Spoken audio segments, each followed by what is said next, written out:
Welcome, Rosario, to the podcast team as a new host, as well as to this interview tonight. Thank you. I'm happy to be here. Yeah, and we're very happy to have you as another great segment to this podcast, and we'll get more into that a bit later. But let's first start with an introduction of you. So, Bruin to Bruin, where did you go to school? I went to UCLA. So Whoa! Yes, and I'm partial to Bruins. Although I know that we do have a lot of UC and Cal State Fullerton. I am partial to UCLA. Always. Always. And what did you major in? I majored in political science while I was going to UCLA. Specialized in international relations. So how was that experience? It was definitely event-filled. Mm-hmm. There was exposure to discussions, debates, different clubs, different opportunities. It was a lot. In my first year, I do remember I was a bit overwhelmed. Mm-hmm. I remember talking to other freshmen and talking to transfer students and kind of they were able to relate with that feeling of overwhelm. It's like you don't have a school bell to let you know, mm-hmm. hey, it's time to transition from one thing to the next. And now there's this expectation, too, that you have more free time, so mm-hmm. what are you going to do with that? Are you going to be productive, or are you going to be unproductive, especially in this day and age with social media and streaming platforms and all of that? Yeah. It's very easy to not be productive, Mm-hmm. but there's still this, societal pressure that while you're going to school, you should be doing something with your life, something to advance yourself. And if you're not, you're falling behind the curve. Mm-hmm. And all that is to say is that after that first year, I pushed myself and I started doing internships. I got a part-time job. I also got another part-time job. So mm-hmm. at one point, my last year, because I graduated in 3 years. Mm-hmm. So once I found out that I could graduate in 3 years with a poli-sci major, I was like, I'm doing that. Yeah. And I wasn't the only one in my class. There Right. were multiple students that they chose poli-sci because they knew they could graduate in 3 years and then move on, or take a gap year and then go to law school. Mm-hmm. And so I pushed myself, and that last year I actually started the application process for law enforcement for the sheriff's department. And so it's like I took that deep dive mm-hmm. right out of college. So I graduated and I already had my first full-time job. Mm-hmm. And it was definitely not what I expected. Mm-hmm. It's one thing to go through a police academy where it's very organized, very structured. You're in a learning environment. It's comfortable to a certain extent Mm-hmm. because you still get yelled at. It's paramilitary, so Yeah. there's a stress factor, but research has shown that a little bit of stress actually activates learning Mm-hmm. and gets you to learn information a lot faster because it's like your survival depends on it, it feels like. Right. And so, yeah, I mean, if there's one takeaway that I got from that is that if you're in college right now, don't rush.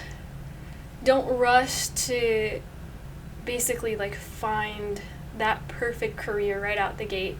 Just know that you're gonna make mistakes, and you might start doing something that you are just doing for the money, or you're just doing because it's your parents' expectations.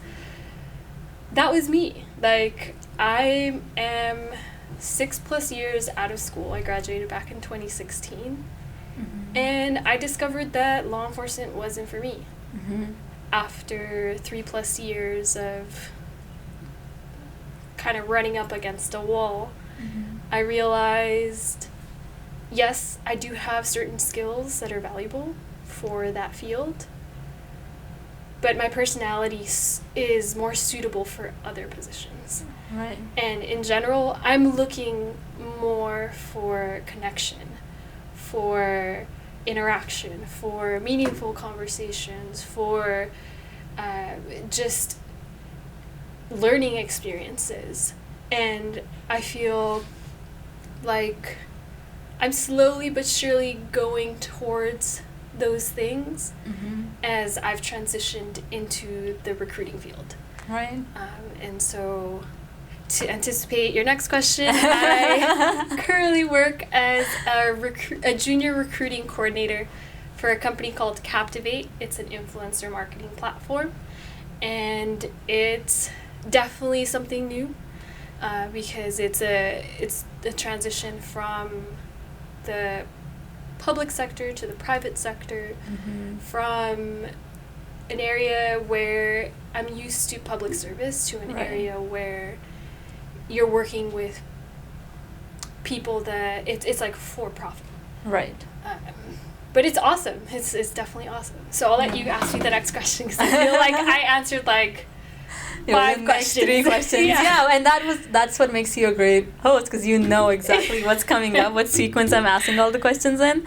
So how did you get introduced to the Observer, and what made you want to intern with us? So I came across an ad in the newspaper. Yeah. Like the actual physical newspaper? The actual physical newspaper, yes. I was eating lunch, and I saw the ad next to an interesting ad about tutoring services. I have no idea whose ad that is. And so I was like, hey, like, I'm going to shoot my shot. And let's see where this takes me. I was excited because there's a part of me that is open to learning anything and everything. Yeah. And I also felt that this was the perfect opportunity because I'd be coming in as an intern. The expectations aren't high, and I can make mistakes and let them go a lot faster, as opposed to, I guess, when you feel like stressed because you're being paid for it and you have to like complete certain objectives. So yeah, when I saw the ad, I emailed you directly, and then I got a response, and here we are. Yeah, and let me tell you, making mistakes is something we do on the daily here, so plenty of that will happen. So, I really appreciated your application and coming to be a host, and because I feel like only having one host in a show kind of doesn't really do me much favor anymore, because if I was a celebrity, sure, that would be amazing. But I think another person, another personality, another way of thinking is always needed. So I do want to ask you a little bit about how your podcast or that segment will be formatted, if you have brainstormed that, and what can people expect from your show? Yes. So it's still progress in the works, and I'll be working with Jackson, my editor. Yes. But for now, what I foresee is something along the lines of a Did You Know segment. Yeah. And it'll be like an opportunity to get to know successful people, both in the public, so around maybe like the city hall in Fullerton, and also the private sector, so business owners, entrepreneurs, even average people that have years and years of experience. The purpose is twofold. So one, I want to be that person that I wish I had right out of school. Yeah. Sort of like an opportunity to see what's out there. Like, you're curious, what does a police chief do in his role? Yeah. What recommendations does he have for somebody that wants to go into the police department? Right. What does a Parks and Recreations director do? What advice does he have? What does a local entrepreneur who's been working in Fullerton for 10 plus years, what kind of advice does he have for somebody that just graduated with an entrepreneurship degree? Yeah.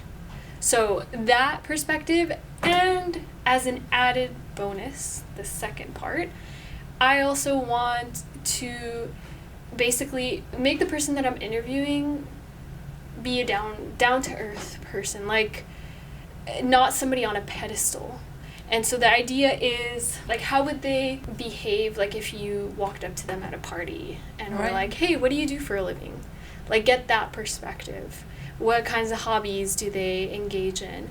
And so that would allow people that watch these videos to see, like, oh, I didn't know that this person did that. I do that too. That's awesome. Maybe this could lead to a connection, an established connection, or maybe this can lead to them looking for additional resources to maybe go down that path. And so that's the in progress part of the segment. And I love where you're going with this, and I really, really look forward to you and Jackson's work. I think having worked with Jackson for a few months, I can definitely attest he is one of the best people you're going to be working with. Awesome. So just to kind of round up, we've talked about this a little bit already, but what do you hope to do, what are your future goals, either with this or just overall? Okay, so I would say future, like near future, start rolling out those episodes. Start getting it. The clock is ticking. Just Yeah, getting it on. It's more like I want to start connecting people. Right. I want to start putting out that information so that they make an effort to actively go out and follow through. Mm-hmm. Like, it's one thing to read it in a book, to maybe take a webinar, to attend one of those career prep sessions, but it's another thing to actually see a person who's doing something that you'd like to do and get real world advice from them. Almost like career shadowing, but in a show. Okay, got it. Absolutely, yeah. And if in the course of the conversation, I will definitely ask about internship opportunities, career opportunities, things like that. So I guess it'll also double as a job board, so to speak. Yeah. Here's your next career. Yeah. I'm excited. I'm excited to see what it turns out. What comes from it, because I'm not limiting myself to this, but this is my starting point. Right. And I'm incredibly excited for that starting point as well. So thank you so much, Rosario, for being with me here tonight and being willing to be on camera and explaining all of your stuff before it has officially gone up live. Absolutely. Thank you. I'm really happy to be here.